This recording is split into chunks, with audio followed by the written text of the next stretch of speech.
Assalamualaikum dan selamat sejahtera kepada semua. So hari ini saya akan buat ulang perbincangan soalan ulang kaji tingkatan 1 bab 2 iaitu berkaitan bab faktor dan gandaan. Soalan-soalan ini saya ambil daripada Google Form dan saya akan bincangkan satu persatu macam mana cara untuk kamu selesaikan. Okey, kita baca dulu soalan. Soalan kata diberi bahawa 1, 3, 5, 9, 15, 45 ialah faktor. Okey, ini merupakan faktor bagi suatu nombor. Mana antara nombor berikut adalah yang paling tepat berkenaan faktor yang dinyatakan? So, kamu ingat tak apakah cara nak cari faktor? Okey, kaedah nak cari faktor adalah nombor apa, darabkan dengan nombor apa. Kemudian contoh kamu nak cari faktor untuk 30. So, dapat 30. Okey, faktor ni selalunya bermula dengan nombor 1. Sebab apa? Sebab 1 darabkan dengan diri dia, faktor dia, iaitu contoh 30, kamu akan dapat terus 30. Okey, kemudian kamu list down lah nombor apa lagi yang ada. Okey, bila dia kata paling tepat, kan saya kata mesti ada 1, mesti ada nombor yang diri dia paling besar, iaitu 1 dan juga 45. So, jadi, adakah 45 jawapan dia? Okey, kita boleh check satu persatu. Okey, cara nak check, kalau dia dah bagi faktor, kamu nak check betul tak ini semua faktor yang ada, kamu boleh bahagikan. Contohnya 30 bahagikan dengan nombor yang paling besar. Okey, senang nak kira kan, 45. So, kamu akan dapat jawapan dia pecahan. So, boleh ke tak? Tak boleh. So, jadi 30 ni dah salah. Okey, 45 tadi, okey, kemungkinan betul. Okey, 60. Okey, try. 60 boleh tak bahagi dengan 45? Bahagi dengan 45. So, tak boleh juga. So, jadi 60 adalah salah. Okey, kita cek dengan 90. Okey, 90 boleh bahagi tak dengan 45? Boleh, sebab dapat 2. Okey, kemudian boleh tak bahagi dengan 15? 90 bahagi dengan 15. So, boleh. Boleh bahagi dengan 90 boleh bagi 9. 90 boleh bagi 5, boleh bagi 3, boleh bagi 1. Okey. Jadi kemungkinan 2 ni ada. Okey, kita cek balik soalan. Dia kata paling tepat, maksudnya adakah semua ni menepati? Okey, 90 kamu tahu dia ada 1 darab 90. Ada nombor 90 tak? Tak ada. So, jadi yang paling tepat adalah B. Okey, soalan adalah B. Okey, soalan yang seterusnya adalah soalan yang kedua. Okey, soalan seterusnya adalah soalan kedua iaitu cari beza nombor ke-5 dan ke-13 untuk susunan nombor gandaan 7 secara tertib menaik. Okey, apa pula yang dimaksudkan dengan gandaan? Tadi faktor ni gandaan pula. Okey, kalau gandaan contoh saya bagi 5, 1 darab 5 sama dengan 5, 2 darab 5 sama dengan 10, 3 darab 5 sama dengan 15, 4 darab 5 sama dengan 20 dan seterusnya. Jadi gandaan 5 adalah 5, 10, 15, 20, ... Okay, ini yang maksudkan dengan gandaan. So sekarang ni dia minta cari beza. Beza ni adalah kamu kena tolak nombor ke-5 dan ke-13. Okay, perlu tak kamu cari one by one? Tak perlu, hanya kamu letak 5. So, gandaan apa? Yang ke-5, gandaan 7. Darabkan 7 bersama dengan 35. So, next 13 darabkan dengan 7. So, apakah gandaan yang ke-13 untuk 7? Kita darabkan. So, kamu akan dapat jawapan sebagai 91. So, dia minta cari beza. Jadi, 91 tolakkan dengan 75. So, apakah jawapan dia? 91 tolakkan dengan 75. Kamu akan dapat jawapan dia adalah 16.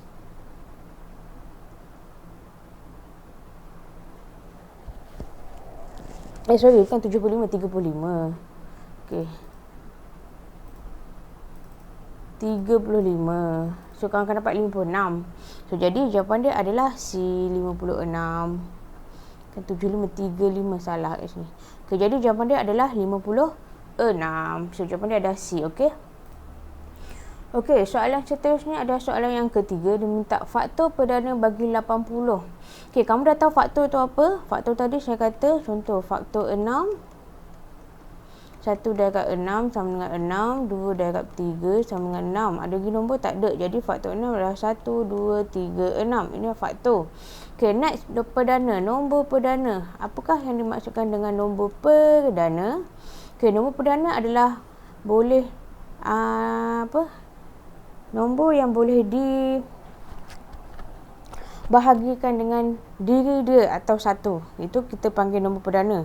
Okey, boleh bahagi satu dan dirinya sahaja. Okey, maksudnya contoh saya kata 2. Adakah 2 ni nombor perdana? Ya, sebab dia boleh bahagi satu. Dia boleh bahagi dengan 2. Okey, boleh tak dia bahagi nombor lain? Tak boleh kan? Okey, kalau tak boleh, maksudnya 2 ni adalah nombor perdana. Okey. Okey, contoh kalau 12. So, 12 boleh bahagi dengan 1. 12 boleh bahagi dengan 2. So, boleh. 12 boleh bahagi dengan 3. So, jadi akan nombor perdana? Bukan. So, 12 bukan nombor perdana. Sebab dia boleh bahagi dengan nombor lain lagi, 3. So, dia hanya boleh bahagi dengan nombor 1 dan diri dia sahaja. Okay, jadi, apakah yang dimaksudkan faktor perdana? Faktor perdana adalah gabungan kedua-duanya. Dia merupakan faktor dan dia merupakan nombor perdana. Okay, contoh. Faktor bagi 6 yang saya tulis tadi, 1, 2, 3 dan juga 6. Okay, jadi, 1 ni nombor perdana ke bukan? Okay, bukan. Sebab 1 bukan nombor perdana. Okay, 2 nombor perdana, 3 nombor perdana, 6 nombor perdana ke tak? Tak. Jadi, apakah faktor perdana bagi nombor 6? Iaitu 2 dan juga 3. Okay, kalau lihat kat sini, kamu dah tahu. Tak perlu cari pun. Sebab mengikut pada jawapan, A ni ada 1. Jadi salah. Ataupun ada 80. 80 dibagi 2. 80 boleh bahagi 2. Salah. Okey, 1, 2, 5. Okey, 5 betul, 2 betul. Adakah 1 nombor perdana? Bukan. Salah. Jadi, automatik jawapan dia adalah D. Alright. Okey, kita pergi kepada soalan seterusnya adalah soalan 4. Dia kata, faktor sepunya bagi 60 dan 150 adalah, okey, apa yang dimaksudkan dengan sepunya? Sepunya maksudnya sama. Maksudnya, apakah yang sama antara faktor 60 dan 150? Okey, dia ada beberapa kaedah. Memandangkan kamu jawab soalan objektif, kamu boleh permudahkan kaedah dia. Okey, apa yang sama? Okey, adalah maksudnya, bolehkah 60 dan 150 bahagi semua nombor-nombor yang ada? Kalau boleh bahagi dengan semua nombor, maksudnya dia adalah faktor sepunya. Okey, nak senang adalah kita mula dari belakang. Sebab belakang nombor besar. Okey, 60 boleh bagi 150 tak? Tak boleh. So, jadi automatically A ni dah salah. Sebab 60 tak boleh bahagi 50. So, next. 60 tak ada masalah. Okey, 150 boleh bagi 60 tak? Okey, kita boleh check. 150 boleh tak bahagi dengan 60? So, tak boleh dapat pecahan. So, jadi automatically ini dah salah. Okey, tengok C pula. Okey, 150 boleh bahagi tak dengan 30? Boleh. 60 boleh bahagi 30? Boleh. 60 boleh bahagi dengan 30. So, jadi 30 ni lepas. So, jadi next. Boleh tak 60 bahagi dengan 15? Boleh. Boleh tak 150 bahagikan dengan 15? Boleh. So, 15 ni dah lepas. Next. Boleh tak 150 bagi 10? Okey, dua-dua boleh kan? 10, 50? Boleh. So, next. Boleh tak 60 bagi 6? Boleh. Dapat 10. So, boleh tak 150 bagi 6? 150 boleh tak bahagikan dengan 6? Boleh. Dapat 25. So, jadi, tunggu apa lagi? 2, 3, 5 ni dah memang sama dengan bawah. So, 1 pun, dua-dua ni confirm boleh bahagi dengan 1. Jadi, jawapan dia adalah C. Alright? Okey, soalan seterusnya adalah soalan yang kelima. Dia kata, diberi suatu nombor 24 dan 60. Cari beza GSTK dan FSTB bagi nombor itu. Okey, apa yang dimaksudkan dengan GSTK? GSTK adalah gandaan sepunya terkecil. Manakala FSTB pula adalah gandaan faktor.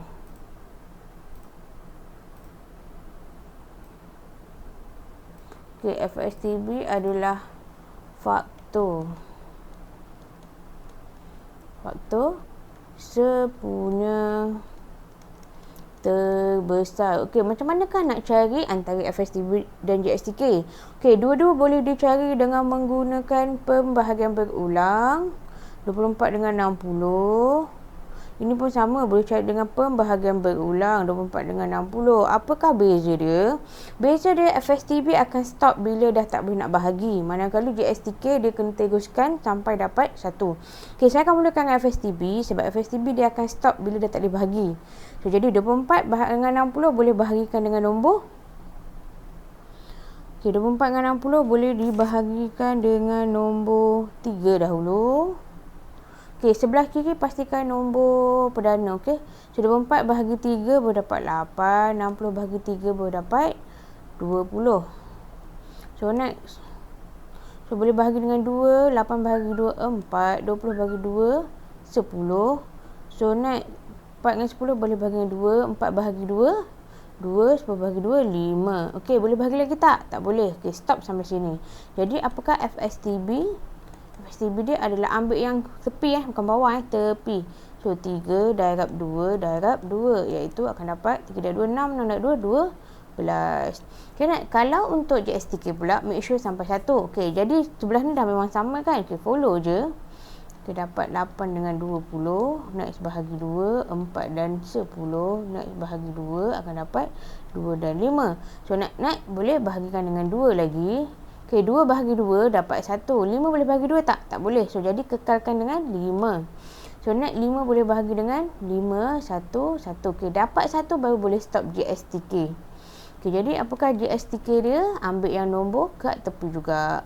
3 darab 2 darab 2 darab 2 darab 5. Okey, so next. Jawapan dia adalah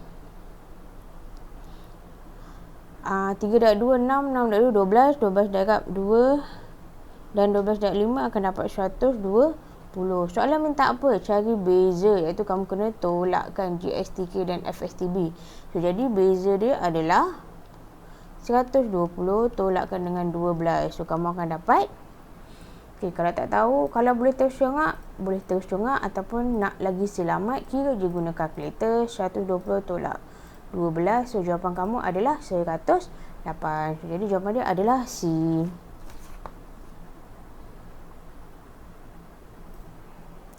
Okey, soalan nombor 6 dia minta kamu cari faktor sepenuhnya terbesar bagi 90, 240 dan 300. Ini yang tadi saya ajar, iaitu FSTB. Guna kaedah yang sama juga. 90, 240, 300. Gunakan kaedah pembahagian berulang. So, yang ni semua boleh dibahagikan dengan nombor. Okey, boleh bahagi terus dengan nombor 5. Okey, 90 bahagi 5, kamu boleh dapat. Okey, boleh dapat 18. So, next. 240 boleh bahagikan dengan 5, kamu akan dapat 48. So, kemudian 300 boleh bahagikan dengan 5, kamu akan dapat 60. So, jadi next boleh bahagi dengan apa lagi? Boleh bahagi dengan 2. 18 bahagi 2, 9. 48 bahagi 2, 24. 60 bahagi 2 dapat 30. So, next boleh bahagi dengan apa? Boleh bahagi dengan 3. 9 bahagi 3, 3. 24 bahagi 3, 8. 30 bahagi 3, 10. So, next boleh bahagi lagi tak?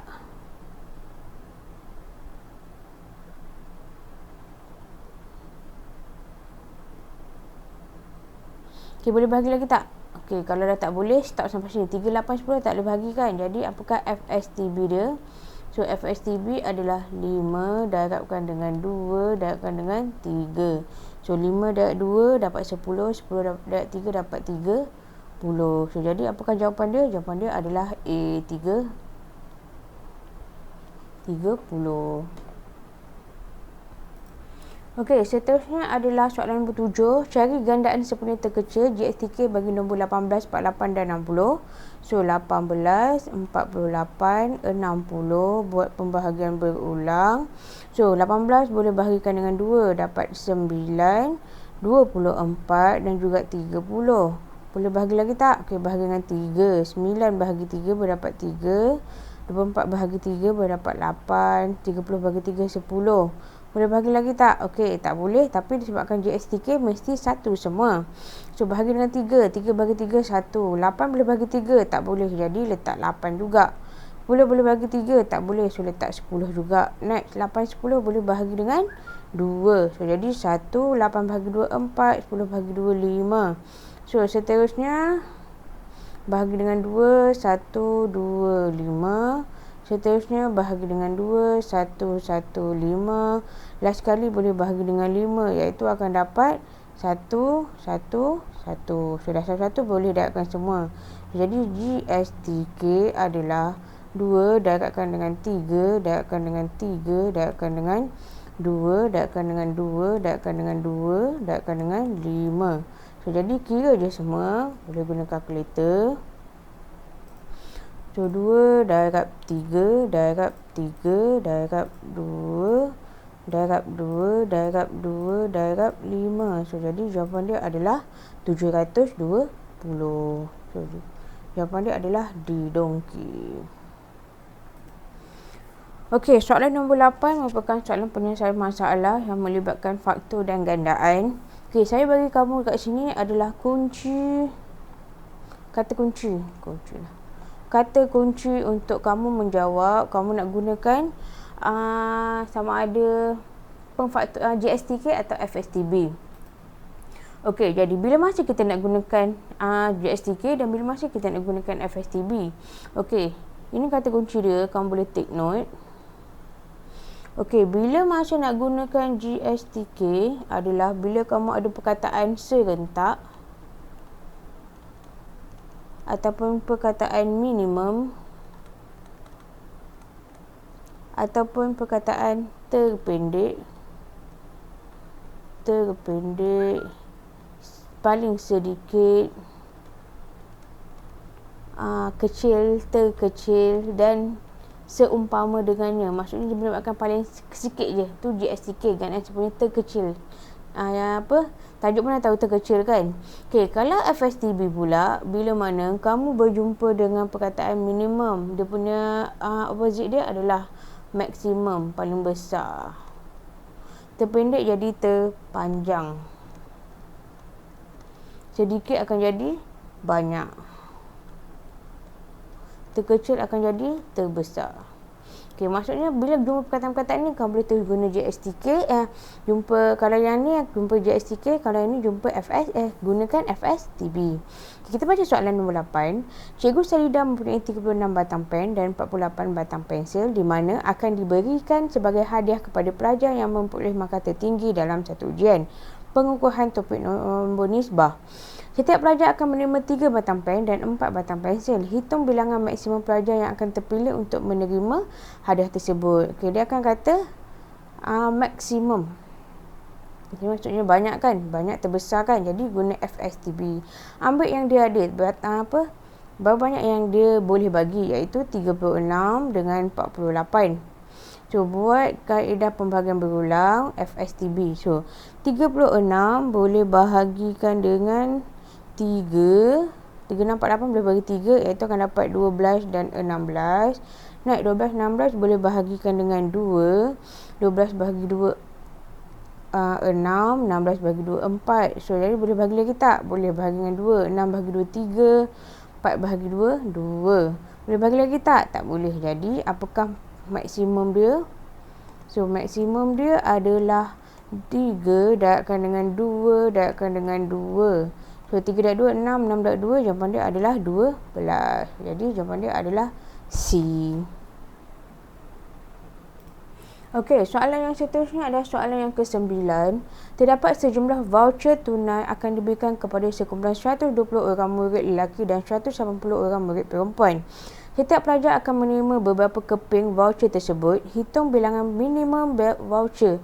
So, minimum maksudnya sedikit, iaitu kita akan gunakan GSTK. Yang perlu cakap adalah tujuan ini. Okey, jadi ada nombor apa? Ada 120 dengan 180. Gunakan kaedah GSTK. So, 120 boleh bahagikan dengan 2, dapat 60. 180, 90. So, net boleh bahagikan dengan 3. So, 60 bagi 3, 63, 20, 93, 30. So, next boleh bahagikan dengan 5. 25, 4, 35, 6. Next boleh bahagikan dengan 2. 4 bahagi 2, 2. 6 bahagi 2, 3. So, GSTK sampai 1 kan. So, boleh bahagi 2, 1, 3. Boleh bahagi dengan 3. Iaitu 1 dengan 1. So, jadi apakah minimum dia? Minimum.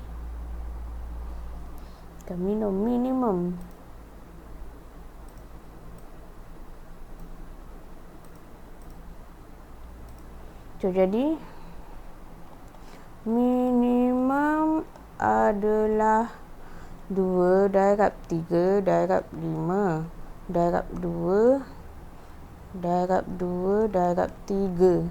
So, jadi jawapan dia adalah 2 darab 3 darab 5 darab 2 darab 2 darab 3. So, jadi jawapan dia adalah 360, iaitu jawapan dia adalah B. Okey. Okey, soalan yang terakhir adalah soalan yang ke-10. Okey, Taufik menggunakan 2 buah jam yang digunakan untuk mengejutkan dia dari tidur, iaitu X dan juga Y. Kedua-dua jam ini akan berbunyi di mana jam X akan berbunyi selang 6 minit dan jam Y akan berbunyi selang 8 minit. Jika kali pertama, kedua-dua jam itu berbunyi serentak pada jam 5.15 pagi, nyatakan masa jam itu akan berbunyi serentak untuk kali ketiga. Okey, serentak tadi ingat tak? Serentak kita akan gunakan apa? So, serentak kita akan gunakan GSTK. Okey, nak gunakan GSTK apa? Okey, 6 dan 8 minit itu selang dia. So, cari 6 dengan 8. Okey, boleh bahagikan dengan 2, 6, 2, 3, 8, 2, 4. So, next boleh bahagi 3, 1, 4. Next boleh bahagi 2, 1, 2. Next boleh bahagi 2, 1, 1. So, jadi apakah GSTK bagi 6 dan 8 ataupun berbunyi serentak? Okey, 2 darab 3 darab 2 darab 2. 2 darab 3, 12. 12 darab 2, 24. Sorry, 2 darab 3, 6. 6 darab 2, 12. 12 darab 2 adalah 24. So, jadi dia akan berbunyi selang 24 minit. So, dia bermula dengan, okey, bunyi yang pertama. Okey, bunyi yang pertama adalah pada jam 5.15 pagi. Okey, kita cari pula bunyi yang kedua. Okey, bunyi yang kedua adalah tambah 24 minit seterusnya. Okey, yang ni jam ni minit. So, 5.15 tambah dengan 24 minit. So, akan jadi 9.35.39. So, ini adalah bunyi yang kedua. Dia nak bunyi yang kali ketiga. So, untuk bunyi kali ketiga, tambah lagi dengan 24, kamu akan dapat 9.13. So, ini 63. 63 lebih daripada minit kan? 1 minit ada 60. Jadi, kamu kena tambah 1 sebab sini dah tolak. So, jadi, jawapan kamu adalah 03, sini 6. So, jadi, bunyi yang ketiga pada jam 6.03 pagi. So, jadi, jawapan dia adalah D. Okey? So, itu sahaja untuk hari ini. So, kalau boleh, saya nak kamu tolong cuba semula Google Form kamu dan tolong buat lagi latihan walaupun latihan yang sama agar kamu lebih faham apa yang kamu akan buat. Okey, terima kasih.